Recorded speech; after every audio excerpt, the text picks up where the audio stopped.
Hello and welcome to the Bourgogne. Bourgogne is the tier 10 steel ship that you can get in the armory for 30,000 coal, so about, with the coupon about 22,000.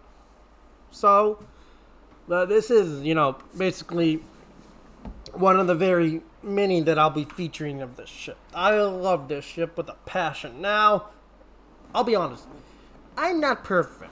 This is nowhere near a perfect game, but it does show you how to survive in a Bourgogne, for sure. How to survive in a Bourgogne, and that is a problem that a lot of players have with the Bourgogne. Is her health is Yamato has like 90-some thousand, 96,000, 97,000. Monty 96,000.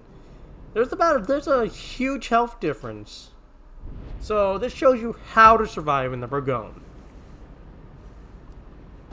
Now, I messed up on my shots a lot. I should have had some better shots. But the fact that I was able to tank and still survive against what I was facing, it's still very impressive.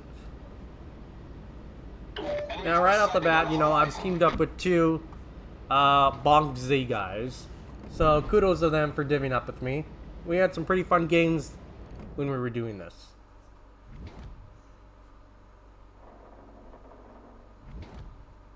Now, I could shoot the, Vermont, but I decided not to. I'm like, I know there's a Goliath there. I'm just waiting for him to get spotted. Yep, there's a Goliath. And I know the spotter plane's going to come back around, or that fighter's going to come back around and spot him. So I'm holding my shots. I only get the front two guns off. But the Bourgogne has such good dispersion, and the shell flight's so fast, that 2 Citadels, 26,000. Now, I mess up on my following shot. I should have had him. I absolutely should have had him. There is no excuse I should have not had him. But I really screwed up. I wasn't watching the smokestack close enough. I thought he would accelerate. 'Cause that's what I would do. I mean, if you're close halfway up, you think you'd accelerate, but he slows down, and you see the smokestack just kind of, I zoom back in, and you see the running light goes yellow. Well, he stops. I thought he was going to go forward, and that's what I honestly thought most players, what they would do. So I feel pretty dumb for wasting a reload booster. But I should have had that. I really should have. So that's on my bad. But I do pick up the kill. So 30,000, 2 minutes, not bad. There's Mr. Trump. So I'm helping our Alvaro get it down. And I get a nice 4K salvo on it. But with everyone shooting it, that Trump is basically gone. And Mr. Z-Ray detonates it. Torpedoes to port. And you'll see me taking a lot of fire. I'm dealing with the Republic here. Republic outguns me and has more health than I do. So, how do you fight a ship that has like 20,000 more health than you and can outgun you in terms of gun caliber? Well, you'll see. Because this guy is a pain in my butt for most of this match. Because he just kind of sits there. And I move up this direction because I'm thinking, okay, the Des Moines is going to back up. And they're saying like first death in 2 minutes. -1. Creating crossfires out of nowhere. Max snack gayness, of course.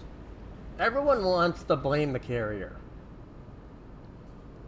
But that druid, I'm pretty sure, got also hands down screwed because of the minnow, too. Because that minnow basically forced him to get out of there. And since it's in his arms race, we've got the damage, but we've got the health increase. So we've got the health advantage right now. And we're going to get the damage increase thanks to our Trump. And the Trump is literally right there. I thought the Des Moines would push out or back up. And you see more shots from the Republic coming in. And he's just, whittling me. It's annoying. It's very annoying. All stations, concentrate fire on the target. But there's not much I can do against it. So I have to just take it. but we're gonna get up the second health buff, so we're gonna have the health increase. So the amount of damage he is basically pumping at me isn't gonna matter because I can just heal it back. I can heal back at least 10,000 of my health right now, but I choose not to. I got 5 heals, but I'm waiting to use them conservatively. And that Des Moines, I honestly thought that Des Moines would fall back, but he just wanted to stay on that island. And you'll see him staying on that island. Now, watch this, Mr. Yoshino. I left the reload booster.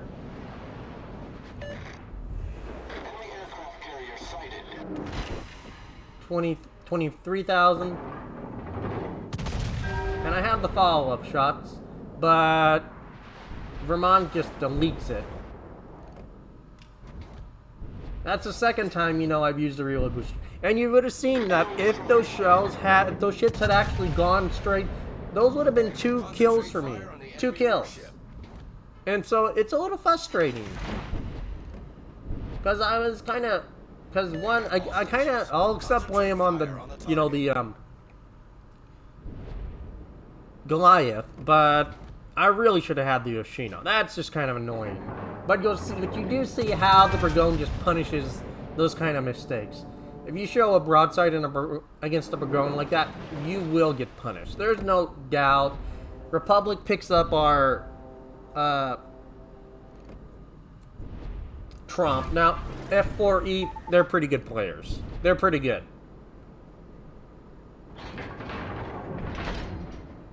I don't really understand why the Republic, though, was spending all that time.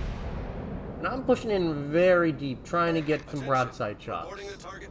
So, hypothetically, yes, I'm overextending.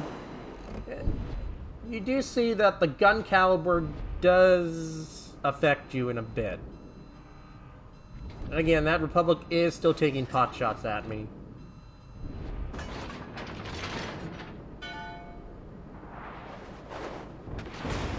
But I turn in and I mitigate pretty much all those shells, except for a little teeny one. And I can just sail around, because the only thing spotting me is the Druid.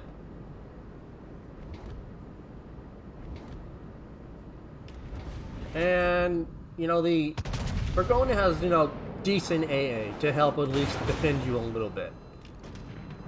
I do get into a little hairy situation because I start getting no focus by 2 battleships that have, bigger caliber guns than me.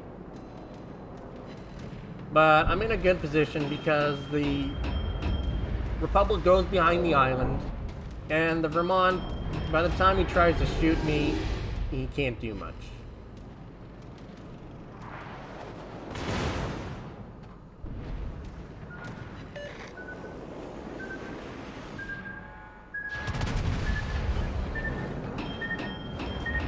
I do take a pretty good hit from the Republic.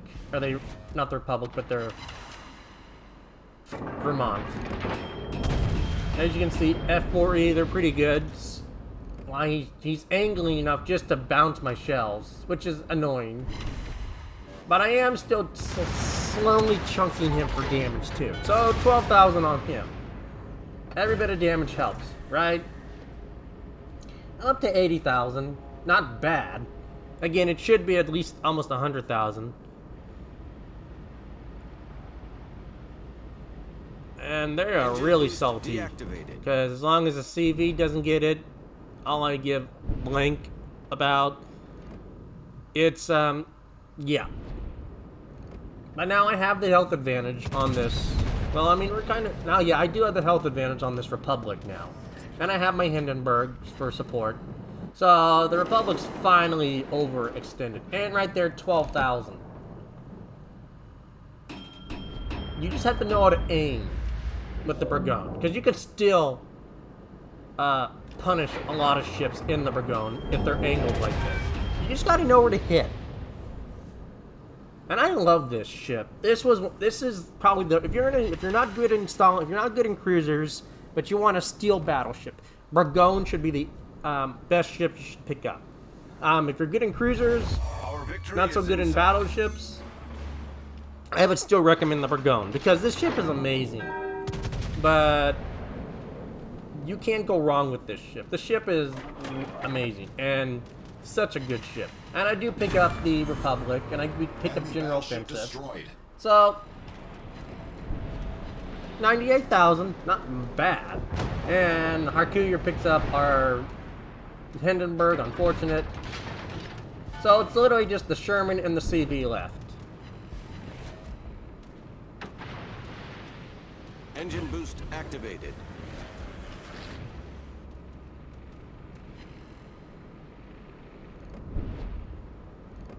I was too busy, you know, playing to actually say 07, but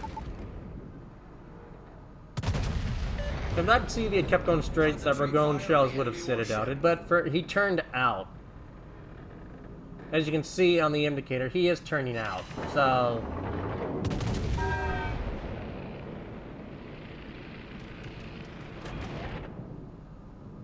But I don't really know why you would. I mean...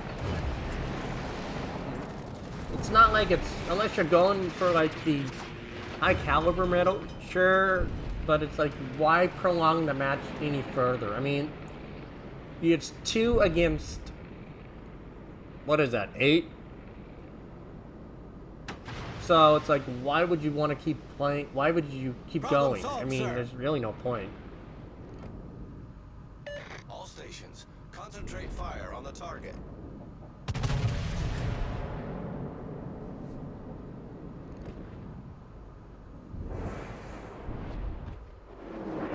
And I get a nice 20,000 hit on that. And we pick up the Sherman, and that's GG.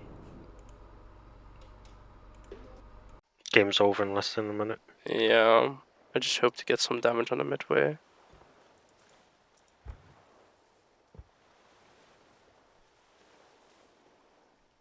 Okay, the game is really over.